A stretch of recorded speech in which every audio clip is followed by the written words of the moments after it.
बहनों भाइयों, जय श्री राम। आशा है आप सभी सानंद और स्वस्थ होंगे। चलिए आज की शुरुआत हम एक छोटी सी कहानी से करते हैं। एक सांड यानी कि बुल, वो बहुत उत्पाती हो गया था, तो शहर के लोगों ने उसे किसी तरह से बांध भूंध कर जंगल पर छोड़ दिया। अब वो वहाँ पर खूब खा पी कर मौज खुले में विचरण करता और मोटा ताज़ा हो गया था, बहुत हृष्ट पुष्ट हो गया था।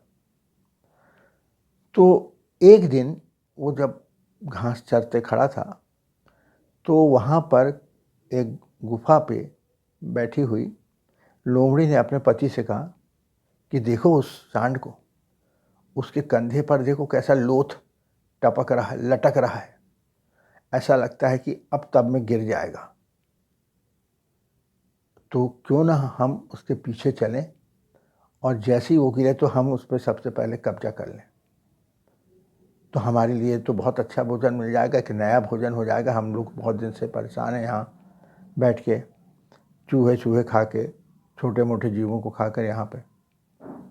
तो लोमड़ ने उसको समझाया कि अरे भगवान, देख वो कब लटके, कब गिरेगा, क्या होगा, उसका कोई ठिकाना नहीं है। कब तक हम उसके पीछे घूमते रहेंगे? और उसके पीछे हम यदि चले गए तो ये जो हमको घर मिला है, गुफा मिली है, उस पर कहीं कोई दूसरा कब्जा कर लेगा। और यहाँ हमको रोज का आहार तो मिल ही रहा है, हमारा रोज का काम तो चल ही रहा है। ऐसा नहीं है हमको विशेष कोई मेहनत भी नहीं करनी पड़ती, आसानी से हमारा काम हो जाता है। अब लोमड़ी ठहरी, वो उसने बोली अरे, उसने उसको ताना देना शुरू की। मैं ये सोचती थी कि तुम इतने कायर हो गए, तुम्हारे में साहस नहीं है, तुम आलसी हो गए हो, तुम में कुछ कर्म करने की क्षमता ही नहीं है, इच्छा ही नहीं होती तुम्हारी।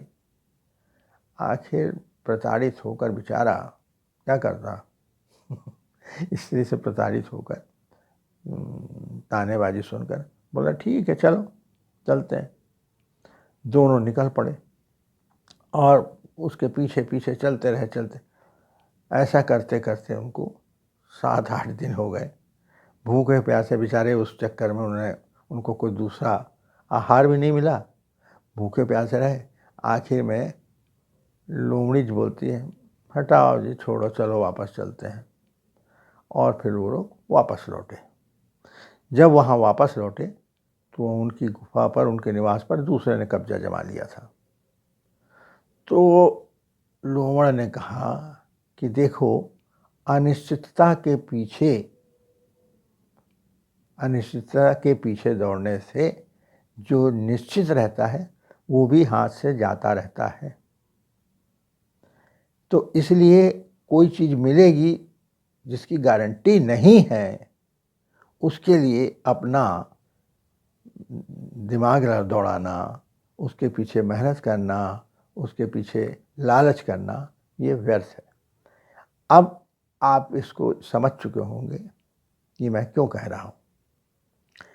ये जो अभी 1 लाख की घंटी बजाई गई है, बार बार पुंगी बजा रहे हैं कि 1 लाख रुपया साल का दिया जाएगा, तो यह उसी तरह होगा जैसे लोमड़ी के साथ हुआ।